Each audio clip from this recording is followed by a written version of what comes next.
नमस्कार, good morning. IND Hindi news में आपका स्वागत है। तो चलिए जानते हैं आज की सभी छोटी बड़ी महत्वपूर्ण खबरों को। इससे पहले वीडियो को लाइक और चैनल को सब्सक्राइब जरूर करें और आप किस जिले से वीडियो को देख रहे हैं कमेंट में लिखना ना भूलें। PM मोदी का राहुल गांधी को जवाब, मुझे चुनौती स्वीकार, शक्ति बचाने के लिए जान की बाजी लगा दूंगा। आगामी लोकसभा चुनाव को लेकर बीजेपी जोर शोर से तैयारी में जुट गई है। प्रधानमंत्री नरेंद्र मोदी के नेतृत्व में तीसरी बार सत्ता पर काबिज होने के लिए पार्टी कोई कोर कसर नहीं छोड़ना चाहती। PM मोदी ने इस बार बीजेपी के लिए 370 तो वहीं NDA के लिए 400 पार का लक्ष्य रखा है। अपने इस लक्ष्य को पाने के लिए पार्टी हर मुमकिन कोशिश कर रही है। चुनाव प्रचार की कमान खुद प्रधानमंत्री ने संभाली है। इसी के तहत PM मोदी सोमवार को तेलंगाना पहुंचे। यहां उन्होंने जगतियाल में एक चुनावी सभा को संबोधित किया। अपने संबोधन में PM मोदी ने कहा कि वो यहां के लोगों का आशीर्वाद लेने आए हैं। इस दौरान PM मोदी ने कांग्रेस नेता राहुल गांधी पर जमकर निशाना साधा। उन्होंने कहा कि राहुल गांधी का कहना है कि उनकी लड़ाई शक्ति के खिलाफ है। मैं राहुल की चुनौतियों के स्वीकार करता हूं। शक्ति को बचाने के लिए मैं जान की बाजी लगा दूंगा। PM ने कहा कि कांग्रेस ने तेलंगाना को अपना ATM स्टेट बना लिया है। यहां से लूटे गए पैसे का इस्तेमाल कांग्रेस झूठ और साजिश के लिए करती है। मध्य प्रदेश में लोग निराशा महसूस कर रहे हैं। जानिए ऐसा क्यों, बोले जीतू पटवारी। मध्य प्रदेश कांग्रेस के प्रमुख जीतू पटवारी ने कहा है कि लोकसभा चुनाव से पहले राज्य की जनता उनकी पार्टी की ओर उम्मीदों से देख रही है, क्योंकि 2014 के बाद से मोदी की कोई भी गारंटी पूरी नहीं हुई है। कांग्रेस नेता ने कहा कि मध्य प्रदेश में लोग निराशा महसूस कर रहे हैं, क्योंकि वादे और मोदी की गारंटी पूरे नहीं किए गए हैं। वे कांग्रेस की ओर उम्मीदों से देख रहे हैं। मध्य प्रदेश में लोकसभा चुनाव 4 चरणों में 19 अप्रैल, 26 अप्रैल, 7 मई और 13 मई को होंगे। MP में लोकसभा की 29 सीटें हैं और 2019 के आम चुनाव में बीजेपी ने 28 सीटों पर जीत दर्ज की थी। कांग्रेस को केवल छिंदवाड़ा सीट पर जीत दर्ज मिली थी। छिंदवाड़ा में पूर्व मुख्यमंत्री कमलनाथ के बेटे और कांग्रेस नेता नकुल नाथ ने जीत हासिल की थी। मेरे लिए हर माँ बेटी शक्ति का रूप, प्रधानमंत्री नरेंद्र मोदी ने राहुल गांधी के बयान पर किया पलटवार। प्रधानमंत्री नरेंद्र मोदी ने तेलंगाना में चुनावी रैली को संबोधित करते हुए कांग्रेस नेता राहुल गांधी के बयान पर टिप्पणी करते हुए कहा कि वो भारत मां के पुजारी हैं। उन्होंने रैली में आई हुई महिलाओं से कहा कि आप शक्ति स्वरूपा और सभी माता और बेटियों के पुजारी हैं। उन्होंने ये भी कहा कि बीते रविवार को शिवाजी पार्क में इंडिया गठबंधन को अपना घोषणा पत्र में शक्ति को खत्म करने के लिए काम किया है। इसके साथ PM मोदी ने कहा कि वो इसे चुनौती के रूप में ले रहे हैं। शक्ति स्वरूपा माताओं और बहनों के लिए जान की बाजी लगा देंगे। उन्होंने ये कहा कि भारत की धरती पर कोई शक्ति की विनाश की बात करता है क्या आपको शक्ति का विनाश मंजूर है? और हम तो शक्ति की आराधना करते हैं। मध्य प्रदेश के सागर में 5 पुलिस अधिकारी सस्पेंड, जानिए पूरा मामला। मध्य प्रदेश के सागर जिले में दुर्घटना के शिकार एक गाड़ी को कथित तौर पर जब्त करने और बाद में उसकी जगह दूसरा वाहन ले आने के आरोप में 5 पुलिस अधिकारियों को निलंबित कर दिया गया है। पुलिस के एक अधिकारी ने इस संबंध में जानकारी दी है। शुरुआती जाँच में दोषी पाए जाने के बाद पुलिस अधिकारियों के खिलाफ कार्रवाई की गई है। मामले में आगे की जाँच जारी है। आरोपी पुलिस अधिकारी को भी अपना पक्ष रखने का मौका दिया जाएगा। लोकसभा प्रत्याशी घोषित होने के बाद शिवराज के आक्रामक तेवर, राहुल पर दागे सवाल। राहुल गांधी की भारत जोड़ो न्याय यात्रा खत्म हो गई है, लेकिन राहुल गांधी की इस यात्रा के समापन के बाद मध्य प्रदेश के पूर्व मुख्यमंत्री शिवराज सिंह चौहान अब कांग्रेस पर हमलावर हैं। शिवराज सिंह चौहान ने अपने पुराने तेवर दिखाते हुए राहुल गांधी पर एक के बाद एक कई सवाल दागे हैं। शिवराज सिंह चौहान ने कहा है कि राहुल गांधी की न्याय यात्रा ने कांग्रेस के साथ अन्याय ही किया। जहां से वो गुजरे वहां कांग्रेस या तो हारी या शीर्ष नेताओं ने कांग्रेस छोड़ दी।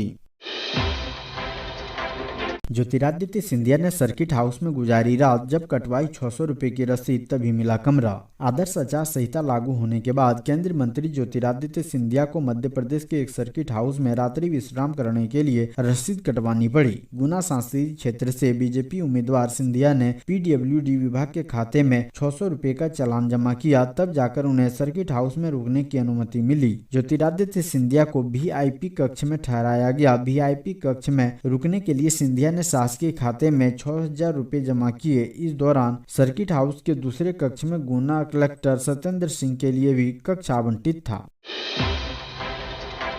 कैलाश विजयवर्गीय बोले, कांग्रेस के पास लोकसभा चुनाव के लिए उम्मीदवार नहीं। मध्य प्रदेश के नागरिक प्रशासन मंत्री कैलाश विजयवर्गीय ने 17 मार्च को खरगोन जिले में बीजेपी के कार्यालय का शुभारंभ किया। इस मौके पर उन्होंने एक बार फिर इंडिया गठबंधन पर जमकर निशाना साधा। उन्होंने कहा कि विपक्ष को केवल कुर्सी की चिंता है, विपक्ष कुर्सी की राजनीति कर रहा है, जबकि प्रधानमंत्री नरेंद्र मोदी देश के लिए काम करते हैं। दुनिया में प्रधानमंत्री मोदी ने भारत की अलग पहचान बनाई है, लेकिन विपक्ष देश की संस्कृति और सनातन का अपमान कर रहा है। तमिलनाडु को मुख्यमंत्री का बेटा सनातन धर्म को कैंसर जैसी बीमारी बताकर अपमान करता है। इस मौके पर कांग्रेस ने मूक दर्शक रहकर देश की 140 करोड़ जनता का अपमान किया है।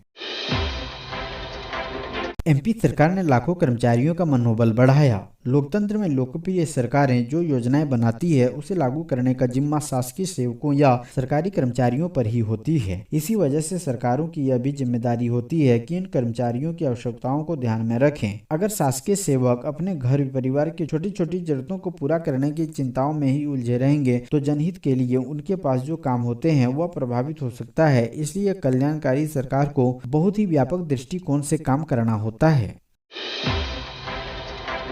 गुना में कार्यकर्ताओं से मिले ज्योतिरादित्य सिंधिया, जानिए कांग्रेस ने क्या कहा। केंद्रीय मंत्री ज्योतिरादित्य सिंधिया ने मध्य प्रदेश के गुना में बीजेपी कार्यकर्ताओं के साथ संवाद किया। बीजेपी ने गुना से ज्योतिरादित्य सिंधिया को लोकसभा चुनाव के लिए मैदान में उतारा है। उन्होंने बीजेपी कार्यकर्ताओं से 2047 तक भारत को विश्व गुरु बनाने के प्रधानमंत्री नरेंद्र मोदी के दृष्टिकोण पर ध्यान केंद्रित करने के लिए कहा। ज्योतिरादित्य सिंधिया ने बीजेपी कार्यकर्ताओं से कहा कि वे लोगों के पिछले 10 सालों में देश ने जो बड़े पैमाने पर प्रगति की है उसके बारे में बताएं। उन्होंने कहा, मोदी का अमृतकाल स्वप्न 2047 देश को विश्व गुरु बनाना है। उनका सपना देश को दुनिया की एक आर्थिक शक्ति बनाना है।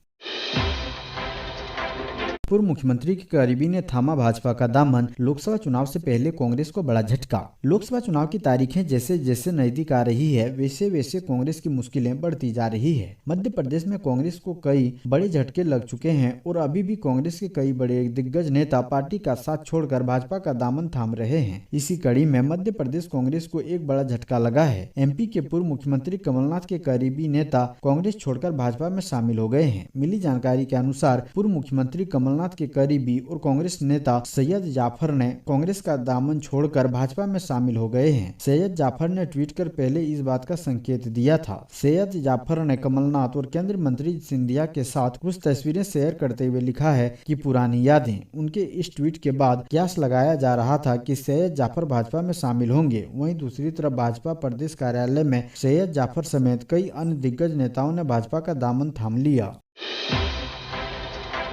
एमपी में चढ़ा सियासी पारा, सोनिया गांधी को लेकर शिवराज सिंह चौहान ने कांग्रेस से पूछा ये सवाल।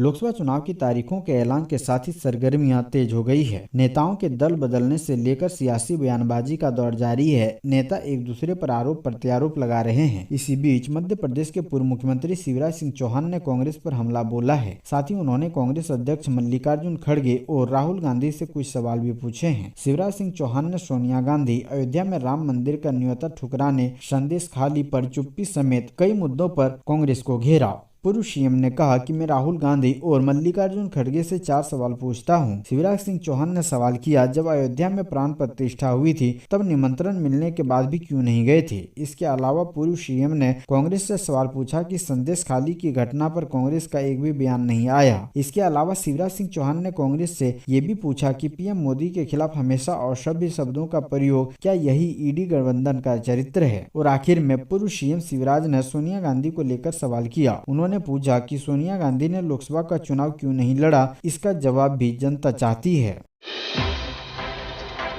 मध्य प्रदेश के 10वीं 12वीं के विद्यार्थियों के लिए खुशखबरी, बोनस मार्क्स को लेकर लिया गया बड़ा फैसला। मध्य प्रदेश में 10वीं और 12वीं के विद्यार्थियों के लिए एक खुशखबरी है। दरअसल मध्य प्रदेश माध्यमिक शिक्षा मंडल की तरफ से एक बड़ी घोषणा की गई है, जिसके अनुसार 12वीं के 7 लाख से अधिक विद्यार्थियों को केमिस्ट्री के पेपर में 2 मार्क्स का बोनस दिया जाएगा। वहीं 10वीं को भी किसी एक विषय में 2 मार्क का बोनस दिया जाएगा। इसके अलावा 12वीं और 10वीं के कई सब्जेक्ट में त्रुटि होने पर उसमें सुधार कर उनका मूल्यांकन किया जाएगा। इसको लेकर MPBSE ने आदेश जारी कर दिया है। MPBSE के आदेश के अनुसार 12वीं के गणित के पेपर में 4 प्रश्नों के सही जवाब में गलती होने या विद्यार्थियों द्वारा किसी और पैटर्न के इस्तेमाल करके सही जवाब देने पर भी उन्हें मार्क्स दिए जाएंगे। इसके अलावा बोर्ड की तरफ से बायो साइंस, अर्थशास्त्र, बिजनेस स्टडी, संस्कृत, फसल उत्पाद और बागवानी समेत कृषि उपयोगी विज्ञान के पेपर में भी सही उत्तर में गलतियों को सुधार कर उनका मूल्यांकन करने का निर्देश दिया गया है।